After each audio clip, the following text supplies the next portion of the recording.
manusia memiliki will ya, kehendak ya.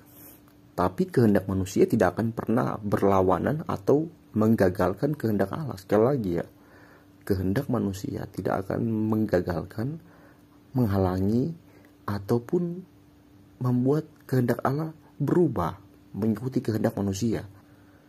Jadi kalau waktu itu Adam dan Hawa menghendaki diri mereka jatuh dalam dosa, apakah kehendak mereka itu menggagalkan kehendak Allah? Wah, hebat juga manusia ya, boleh menggagalkan kehendak Allah. Allah macam apa yang digagalkan oleh kehendak manusia? Itu mungkin Allahnya Suhentoliau. No! Through the laws of the Pope and the doctrines of men, the consciences of the faithful have been miserably vexed and flayed. Will you recant or will you not?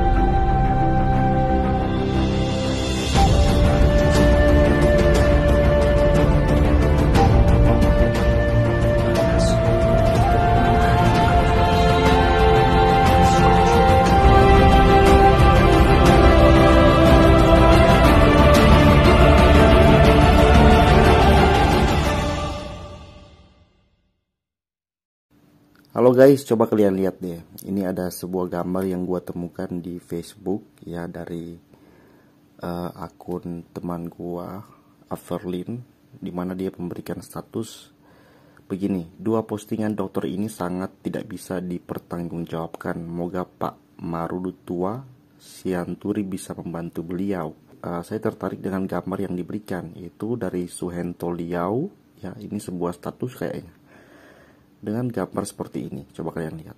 Yang pertama tertulis, ada Calvinis yang antusias ajak saya berdebat.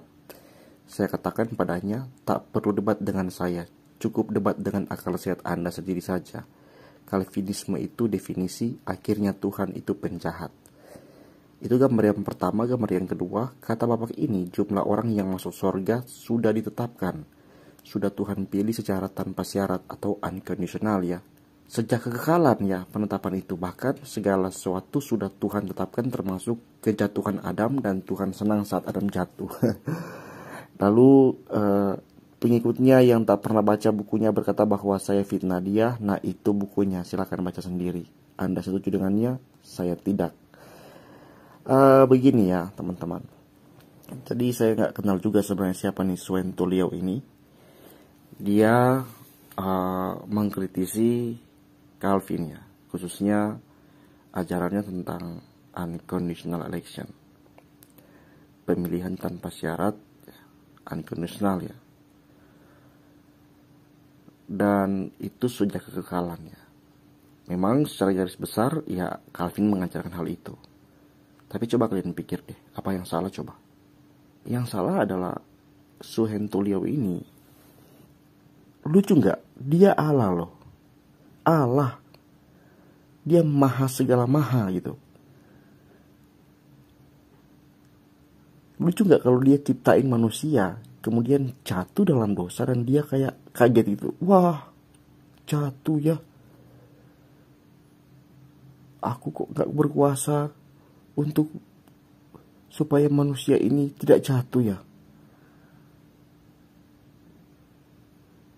Jadi Allah menciptakan Adam dengan kehendak, dengan free will.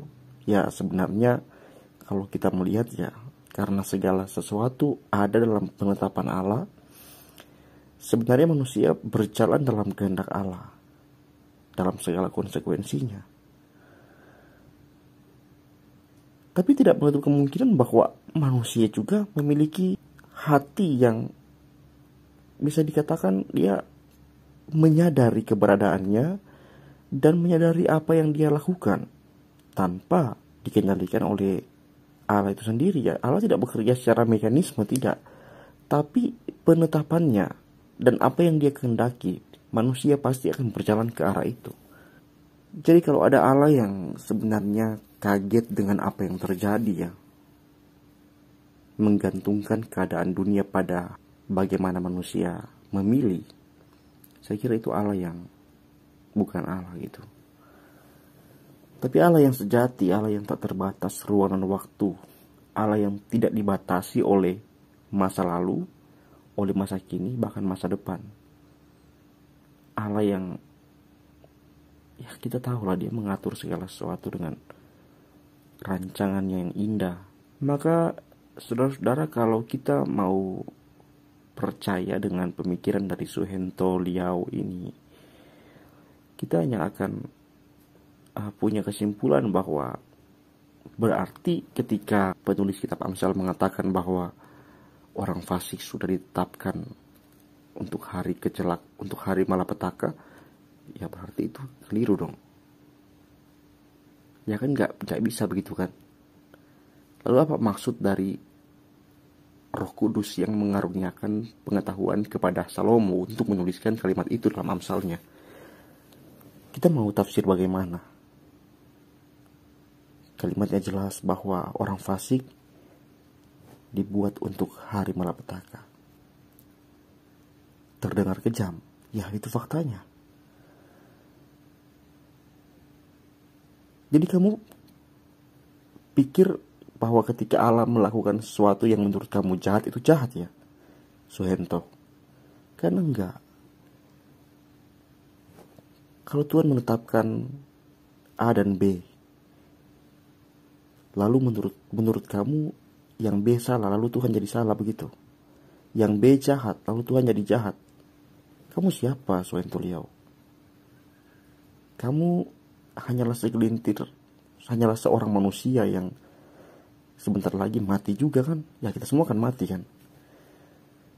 Jadi lucu ya kalau ada orang yang mau membantah pemikiran yang sebenarnya sangat meninggikan kedaulatan Allah dari Johannes Calvin. Sangat menyadarkan kita manusia bahwa Allah itu dia unlimited, dia Allah yang tak terbatas pada kehendak manusia, tidak dibatasi oleh pilihan manusia, tidak dibatasi oleh ruang dan waktu, tidak dibatasi oleh pengetahuan akan apa yang akan terjadi. Tidak. Allah maha dan segala maha menetapkan, maha mengetahui, maha bekerja di dalam segala sesuatu. Dia Allah loh. Saya nggak bilang bahwa manusia itu robotnya, tidak. Manusia diciptakan segambar dan serupa dengan Allah. Manusia memiliki kesadaran, memiliki kehendak, tapi kehendak manusia tidak akan pernah menggagalkan kehendak Allah. Sekali lagi ya, kehendak manusia tidak akan menggagalkan, menghalangi, ataupun membuat kehendak Allah berubah mengikuti kehendak manusia. Jadi kalau waktu itu Adam dan Hawa menghendaki diri mereka jatuh dalam dosa, apakah kehendak mereka itu menggagalkan kehendak Allah? Wah, hebat juga manusia ya, boleh menggagalkan kehendak Allah. Allah macam apa yang digagalkan oleh kehendak manusia? Allah macam apa yang kaget ketika manusia berbuat sesuatu yang tidak sesuai dengan kehendaknya? Itu mungkin Allahnya Suharto Liau. Kalau Allahnya Calvin yang juga Allah banyak orang Kristen di dunia ini. Kristen Protestan, Kristen Reformasi. Allah kita adalah Allah yang berdaulat dan kita percaya kepada Allah yang berdaulat itu. Segala sesuatu ada di dalam penetapan dan perlindungan dan kekuasaan dan kemuliaan kepadanya dari selama-lamanya sampai selama-lamanya. Bagi kalian yang kenal orang ini, tolong sampaikan video ini kepada dia. Biarkan dia merasa bodoh dengan logikanya sendiri.